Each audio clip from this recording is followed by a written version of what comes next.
What's up, y'all? You're tuning in to the Dedicated Podcast. Yo la team, on est de retour pour cette Seleção numéro 8 et 8 comme Ricardo Isaacson dos Santos Leite, plus communément connu sous le nom de Ricardo Kaká, Ballon d'Or, on n'oublie pas. Alors, on est sur pas mal de recommandations, un peu nichées cette fois. Elles seront un peu plus low-key. Quelques-uns des artistes, je les ai découverts en faisant un peu mes recherches, comme j'aime faire, ou parce qu'on me les avait recommandés. Les styles sont assez diversifiés, vous allez voir, mais il y a des grandes chances que vous trouviez quelque chose qui vous plaira. Je vous recommande des projets, bien sûr, de manière générale, mais après, c'est à vous de faire le tri, de prendre ce qui vous plaît moins, d'en garder certains.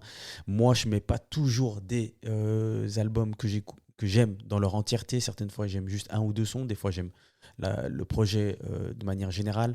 Il faut savoir que moi, je ne suis pas un mec qui écoute des playlists. Je suis plus sur les albums, sur les projets. J'aime bien écouter tout ça dans l'ordre. Donc, c'est aussi pour ça que je propose des projets de manière générale. On va passer au premier artiste. La Seleção.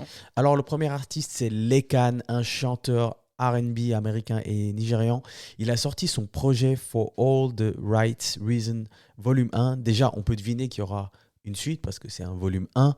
Je l'ai découvert sur Twitter, un peu par hasard. J'ai bien aimé la cover et j'ai décidé d'écouter le projet. Ça s'est vraiment passé comme ça. J'ai beaucoup apprécié l'écouter. Il ne m'a pas impressionné parce que je trouve qu'il y a énormément d'artistes dans le même créneau.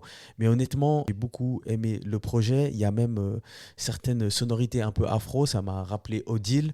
En tout cas, je pense qu'il y a un gros potentiel au vu de sa diversité. Come True et Give and Take sont sûrement les sons favoris de ce projet. La Seleção. Zao a sorti Versatile. Alors, je ne vous cache pas que depuis l'époque de ses fameux hits en 2008, puis ses featuring avec Lafouine et Don Choa, j'avais un peu lâché. Je pense qu'on est plusieurs dans la même situation. Et là, ces derniers temps, on l'a vu sur les réseaux. J'ai décidé d'écouter son album. Honnêtement, je trouve qu'elle est super singulière, super talentueuse. Son projet, il a 13 titres, plusieurs featuring. Et franchement, j'ai aimé l'écouter. J'ai trouvé la proposition musicale très actuelle. Beaucoup de plaisir à l'écouter. J'ai pas tout aimé, mais franchement, elle a fait du super job. Mention sur le son avec Amadou et Mariam et Caroline qui est avec MC Solar. La Seleção. Dime, le rappeur Genevois, a sorti son projet en collab avec 3Pac et ça s'appelle Jackass. Jackass, pour ceux qui se souviennent, ce fameux collectif qui avait son émission sur MTV, c'était totalement fou à cette époque. Alors c'est un projet 9 titres pour l'artiste de Genève qui revient après un projet sorti en 2025, nanana. Je savais pas trop ce que j'allais écouter en termes de DA, mais j'ai l'impression que Dime et 3Pac ont voulu présenter plusieurs palettes de ce qu'ils aiment faire, de ce qu'ils savent faire, des sonorités actuelles, un peu de samples, des choses un peu plus classiques. Enfin, c'est très varié.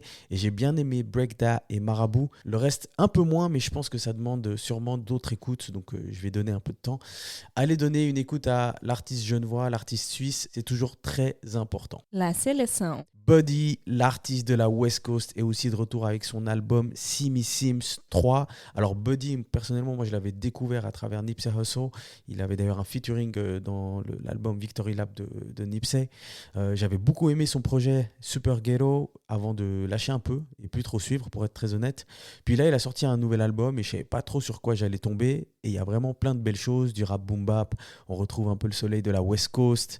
Un super feat avec J-Rock. Honnêtement, certaines fois, il me rappelle un peu Schoolboy Q dans la vibe, dans les sonorités. Et il a même tenté quelque chose d'assez cool à la Anderson .Paak dans le morceau Bittersweet. Simi Sims 3 de Buddy. La Seleção. Alors je termine avec Destin Conrad qui a drop Wimsey, un R&B bien jazz, bien soul. On entend plein d'instruments et des belles sonorités. Alors il y a plusieurs featuring, mais c'est pas forcément des artistes qu'on connaît du devant de la scène. C'est vraiment de la musique qui est vraiment très travaillée. Je trouve qu'il est assez singulier dans son créneau. On sent qu'il va chercher son inspiration dans la musique des années 80, 90, même 70 certaines fois. Il y a un peu de vibe brésilienne aussi. Enfin, vous voyez le tableau. Destin Conrad vient avec un projet bien groovy, bien black music et j'ai beaucoup apprécié, je répète, Destin Conrad.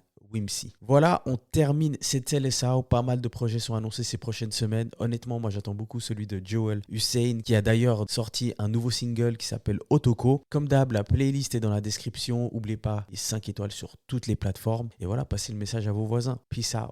Love.